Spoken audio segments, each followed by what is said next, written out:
So this is the biggest box I've ever dealt with on this channel before. Is that incriminating? No. Okay. So this is a Weishi Timegrapher inside here. I've never had one of these before. I don't know what to expect. I don't know what it comes with. I don't know how easy it is to use as a person who doesn't know how to use one. So I thought we would just go through all this together, figure out what it comes with, see if we can understand the manual, and see if we can even end this video with my first time graph attempt with why don't we use this watch, my SKX, that is a little worse for wear at the moment. Need to clean that guy up. Okay. I've also never stood up, but this box is so big. Here, by the way, in comparison, is a regular Phoebus watch box. So I've had to make room for this massive guy.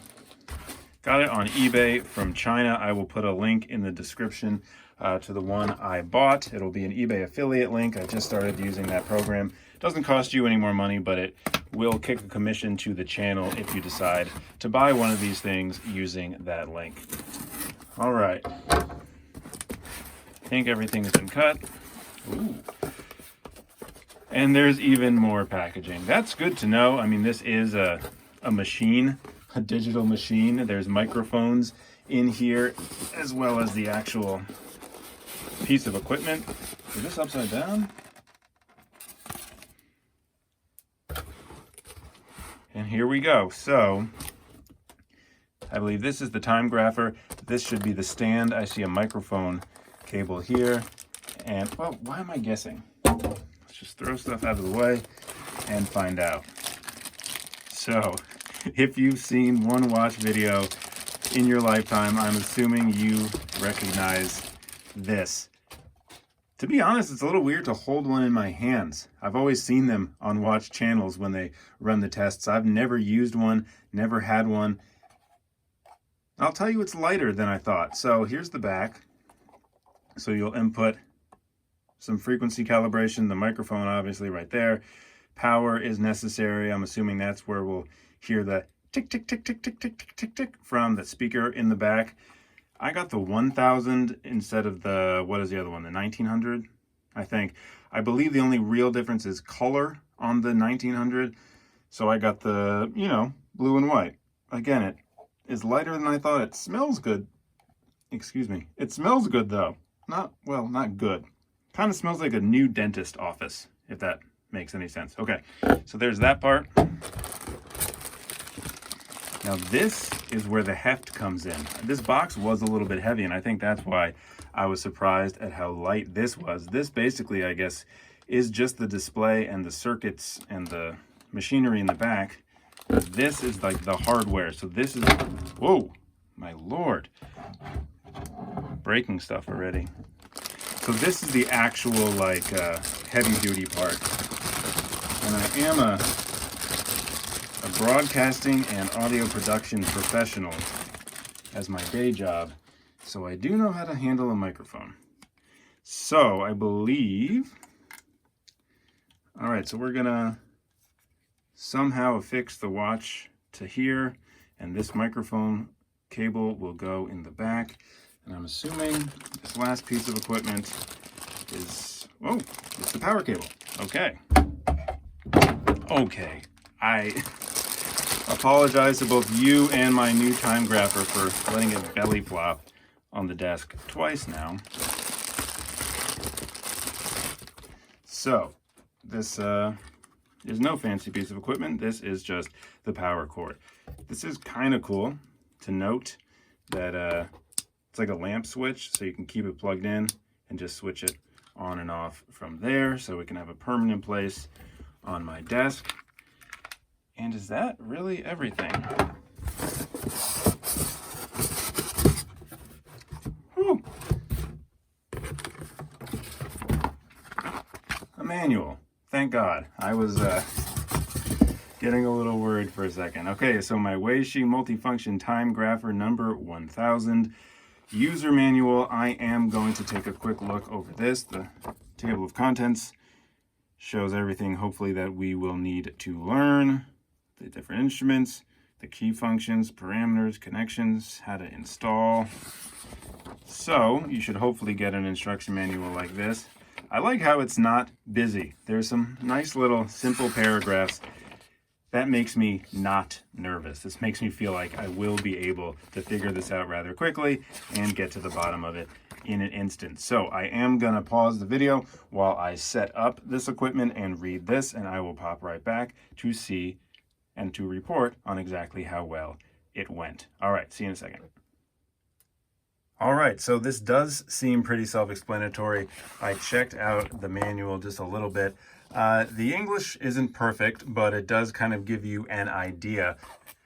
The most information I got was this was the back of the Timegrapher, so that's supposed to be the back. And earlier we looked at the frequency calibration, and apparently only professional frequency calibrators can use this. So we're not going to be touching this or using that at all, but the microphone goes in there, the power goes in there.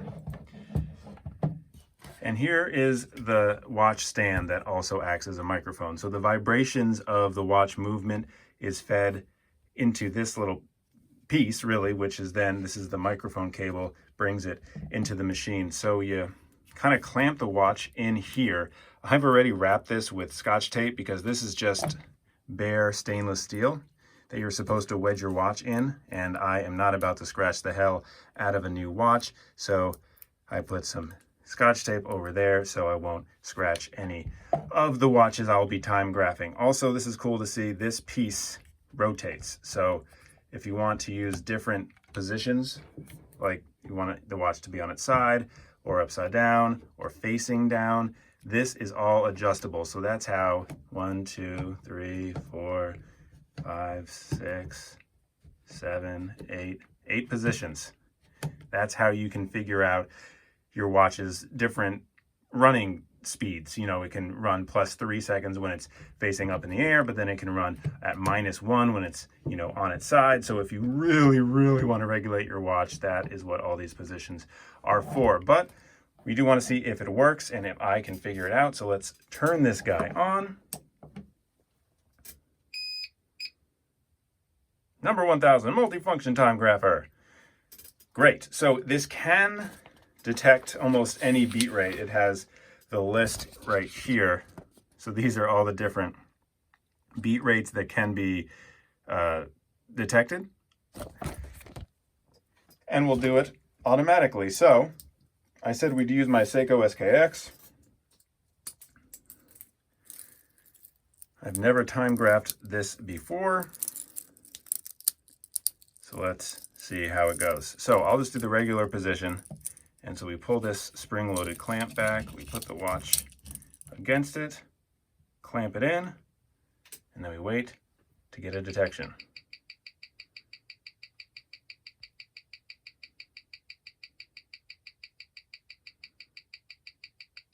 Plus 17 seconds a day in this position.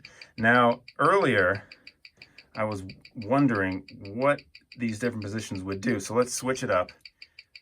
Oops, let's get that in focus. So now with the watch facing up, it's plus 13 seconds a day. So 13 when it faces up. See if that switches at all. Plus 10 when it's in that angle. All right, let's see if it goes to the side.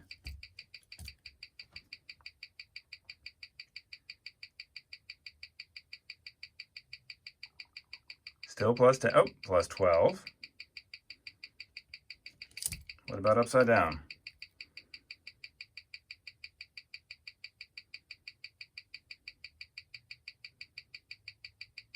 Still plus 12. So I don't know really anything about this other than that I know, you know, oh, now down to -3. Interesting.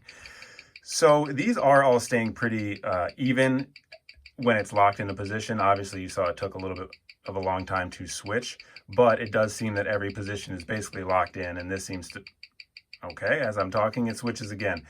Also, me touching it, I'm sure, is probably an issue, but what I was about to say is I believe that amplitude's pretty good. No, or almost no beat error, which is good, and there you go. It detected the 21,600 beats per minute.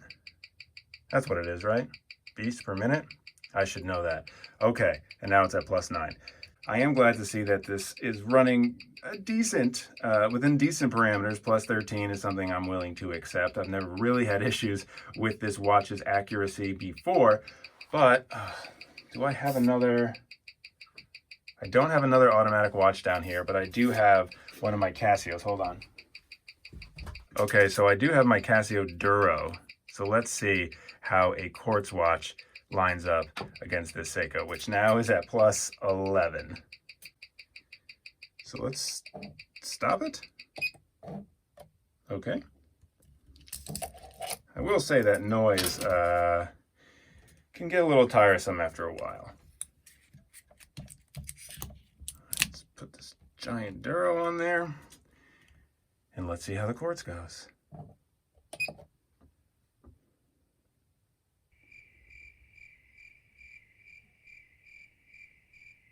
So, as this is having an issue, I'm realizing that perhaps the idea of putting a quartz watch on this was kind of dumb because, well, I guess, yeah, 3600. I guess the beat rate is not going to register on a quartz watch. Maybe I should have thought of that because it's not like a loud internal mechanism. It's just that little quartz mechanism. So that was a bust. Oh well. One more time. Let's find out how this SKX is running. Oh, real quick, let's mess with this. We haven't messed with this yet.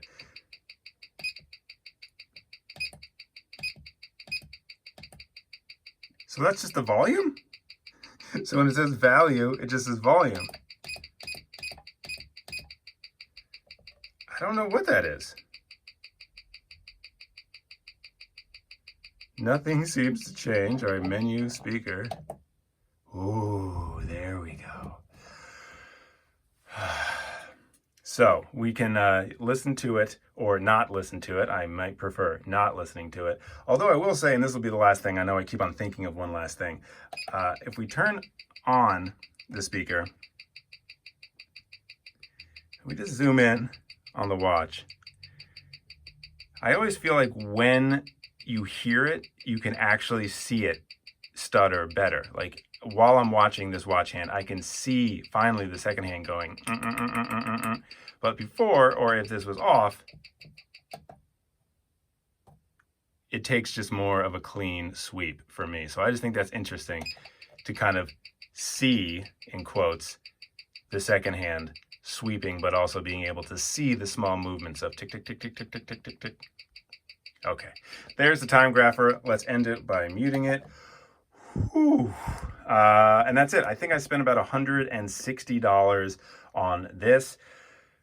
I hope it's going to be worth it. Like I said, I am going to be regulating some watches, and also it is good for me to know, especially when I'll be reviewing new watches, exactly how far in or out of the suggested accuracy parameters each watch is. I am, again, very happy to see that there is no beat error. I'll take, just as I was about to say, I'll take +13. It changed to +15. I'll take that too. That's fine. All right, thanks so much for watching, and I'll see you in the next video. 2 new videos every week on this channel, and coming up very soon. I know I've been teasing it a lot, but I'll show you this.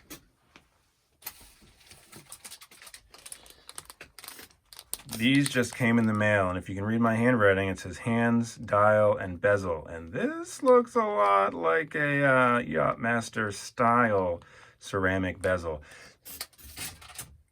Just to give you a heads up on what I will be building from scratch very, very soon. So click that notification bell if you want to subscribe and be notified on the next video, and I'll see you soon.